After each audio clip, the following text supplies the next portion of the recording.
ఒక ఎజైల్ ప్రాజెక్ట్లో scrum framework వాడుతున్నట్టయితే జనరల్గా ఉండే మీటింగ్స్ ఏంటి? బ్యాక్లాగ్ రిఫైన్మెంట్, లేకపోతే బ్యాక్లాగ్ గ్రూమింగ్, అలానే sprint planning, retrospective, daily scrum, review, ఇవే కదా యూజువల్లీ ఉండేవి. ఇవి కాకుండా ఒక మోస్ట్ అండర్ రేటెడ్ మీటింగ్ అయితే ఉంటుందన్నమాట. దాని పేరే 3 Amigos. అసలు 3 Amigos ఎవరు, దీన్ని ఎందుకు వాడాలి, వాడితే కలిగే ప్రయోజనం ఏంటి, అవేంటో చాలా బ్రీఫ్గా చెప్పడానికి అయితే తెలియజేస్తాను. So welcome to Chandana Pawan.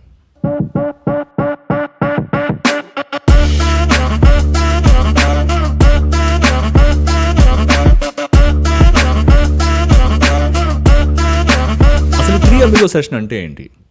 It's a collaborative meeting where 3 key roles come together to discuss, clarify and refine user stories or features before development begins. ఇంకా డెవలప్మెంట్ కూడా స్టార్ట్ అవ్వకముందే ఒక ప్రాజెక్ట్లో 3 key roles అయినటువంటి ప్రొడక్ట్ ఓనర్స్, అలానే development team, అలానే QA team, వీళ్ళు ముగ్గురు కూడా ఒక మీటింగ్ అనేది సెటప్ చేసుకుని ఇష్యూస్ ఏమైనా ఉంటాయి, యూజర్ స్టోరీస్లో ఇష్యూస్ ఏమైనా ఉంటే వాటిని డిస్కస్ చేసుకుని క్లారిఫై చేసుకుని ఆ యూజర్ స్టోరీస్ని రిఫైన్ చేయడమే ఈ మీటింగ్ యొక్క ముఖ్య ఉద్దేశం అనమాట. సో ఈ 3 Amigosలో ఫస్ట్ వన్ వచ్చి ప్రొడక్ట్ ఓనర్ లేకపోతే వాళ్ళని రిప్రజెంట్ చేస్తూ బిజినెస్ అనలిస్ట్ కూడా ఉంటారనమాట. సో వీళ్ళు ఏం చేస్తారంటే యూజర్ స్టోరీస్ అనే వాటిని ప్రిపేర్ చేస్తారు. At the same time they highlight business goals, అలానే డిజైర్డ్ అవుట్కమ్స్ అనమాట. సో ఇది ప్రొడక్ట్ ఓనర్స్ చేసే పని. అండ్ సెకండ్ వన్ వచ్చి డెవలప్మెంట్ టీమ్.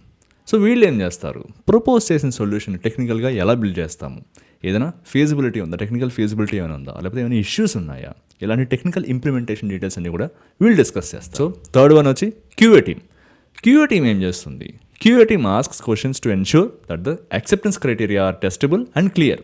వాళ్ళు మెన్షన్ చేసిన యాక్సెప్టెన్స్ క్రైటీరియా అంతా కూడా టెస్టబుల్గా ఉందా లేదా, క్లియర్ అండ్ కన్సైజ్గా ఉందా లేదా అనేది వాళ్ళు క్వశ్చన్ చేసి తెలుసుకుంటారు. తర్వాత ఎడ్జ్ కేస్ సినారియోస్ ఏమైనా ఉన్నాయా, పొటెన్షియల్ ఎడ్జ్ కేసెస్ ఏమైనా వస్తాయా, ఫ్యూచర్లో ఏమైనా పెద్ద బగ్స్ ఏమైనా వస్తాయా, అలానే ఫెయిల్యూర్ సినారియోస్ అన్ని కూడా వీళ్ళు కవర్ చేస్తారా లేదా అనేది కూడా వీళ్ళు బిజినెస్ నుంచి కన్ఫర్మేషన్ తెచ్చుకుంటారు అనమాట.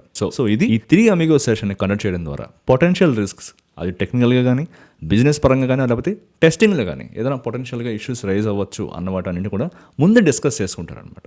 దీనివల్ల ఏమవుతుందంటే ఒక యాక్సెప్టెన్స్ క్రైటీరియాని లాక్ చేసుకుంటారు. ఓకే, మేము బిజినెస్ పరంగా ఇది ఎక్స్పెక్ట్ చేస్తున్నాం, సో టెక్నికల్గా ఇంప్లిమెంట్ చేసేటప్పుడు ఇలాంటి ఇష్యూస్ రావచ్చు, మాకు అప్రోచ్ ఎలా ఉండబోతుంది, సో మేము అయిపోయిన తర్వాత దాన్ని ఈ విధంగా టెస్ట్ చేయాలనుకుంటున్నామని చెప్పి ముందుగానే లాక్ చేసి పెట్టుకుంటారనమాట. యూజువల్లీ 3 Amigos సెషన్స్ని ప్రాజెక్ట్స్ ఎక్కువ కండక్ట్ చేయవు, టైం కాన్స్టెంట్స్ వల్ల కావచ్చు, లేకపోతే వేరియస్ ఫ్యాక్టర్స్ ఉండొచ్చు. బట్ నా ఎక్స్పీరియన్స్లో యూరోపియన్ ప్రాజెక్ట్స్ ఎక్కువ వీటిని ఇంప్లిమెంట్ చేస్తుంటాయి. సో మీరు ఈ 3 Amigos టెక్నిక్ని ఇదివరకు మీ ఎక్స్పీరియన్స్లో ఎప్పుడైనా యూస్ చేశారా, యూస్ చేసినప్పుడు మీకు ఎలాంటి రిజల్ట్స్ అనేవి వచ్చాయితే కింద కామెంట్ సెక్షన్లో మెన్షన్ చేయడానికి ట్రై చేయండి.